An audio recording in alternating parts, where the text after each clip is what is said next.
नवकेसरी न्यूजमध्ये आपलं स्वागत। आपण आहोत कराड तालुक्यात मधले तहसील कार्यालयाच्या बाहेरला आपण हे दृश्य बघतोय।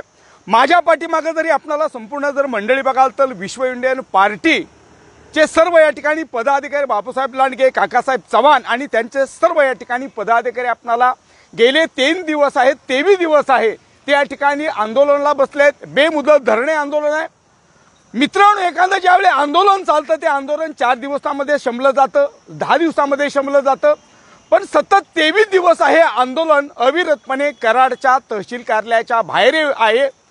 खऱ्या अर्थाने हे आंदोलन वारंवार का होत असतं?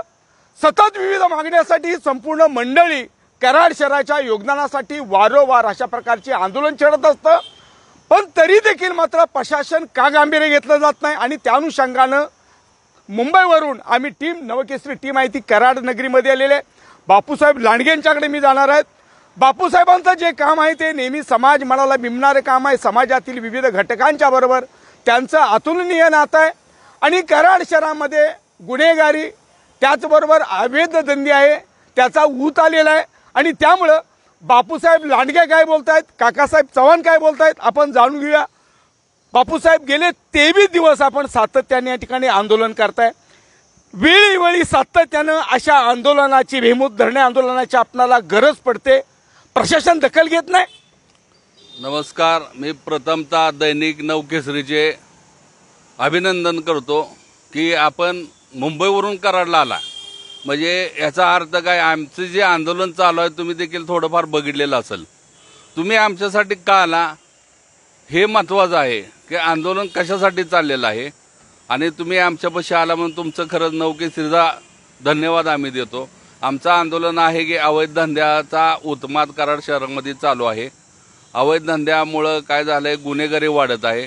आम्ही सामाजिक कार्य करीत असताना आमच्यावर जीवघेण्या हल्ले होत्यात, मारले जातं, आम्हाला प्राणघातक हल्ला होतो।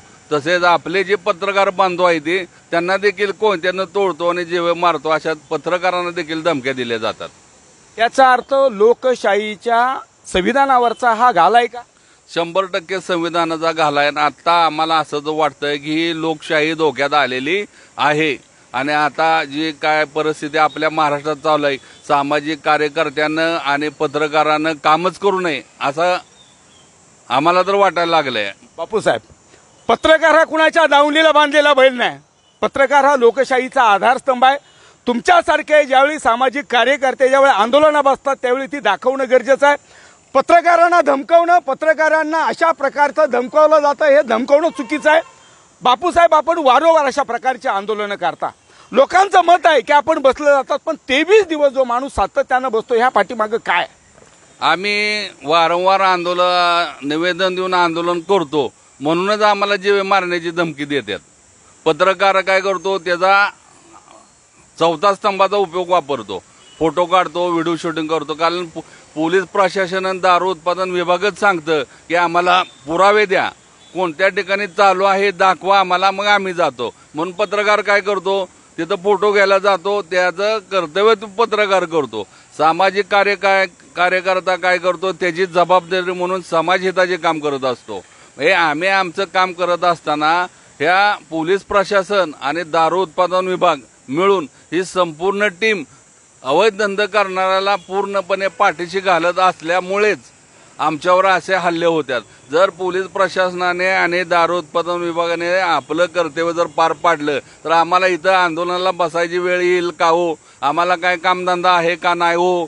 आम्हाला घरदार आहे का नाही हो? एवढा आम्हाला प्रश्नाचं उत्तर आम्हाला तुमच्या मार्फत आम्हाला मिळावं। बेबंदशाहीच्या जोरावरती मात्र अशा कार्यकर्त्यांना धमकवलं जातं, पत्रकारांना कुठेतरी शांत केलं जातं, पण मात्र अशा प्रकारच्या घटना घडत असताना मात्र कराड शहरामध्ये अवैध धंदे, गुन्हेगारी प्रवृत्ती आणि त्याबरोबर अनेक गोष्टींना वाव मिळतोय। आणि त्यामुळं गेली 23 दिवस आहे तो ते दिवस ही संपूर्ण मंडळ विश्व इंडियन पार्टीचे मान्यवर त्याचबरोबर काकासाहेब चव्हाण जोडलेले आहेत। काकासाहेब, आपण सातत्यानं समाजाच्या व्यथा चावटवण्याचं काम करताय। आपण आपल्या निवेदनामध्ये सांगितले की आमचा मंडप सुद्धा जाळला जातो, एवढी बेबंदशाही चालली का?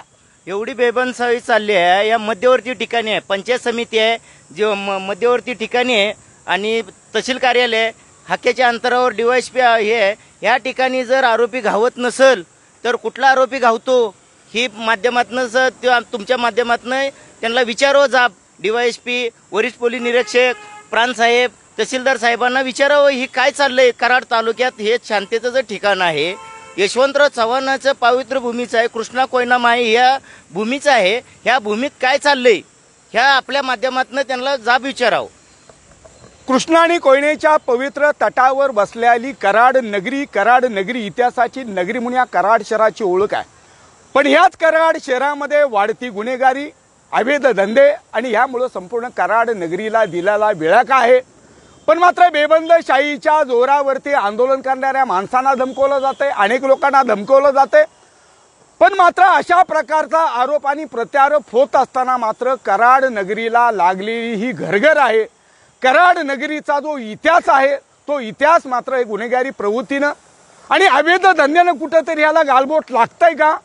आणि म्हणून इथले अधिकारी असतील, इथले संपूर्ण उच्च स्तरावरले अधिकारी असतील, यांनी याचं गांभीर्य घेणं गरजेचं आहे.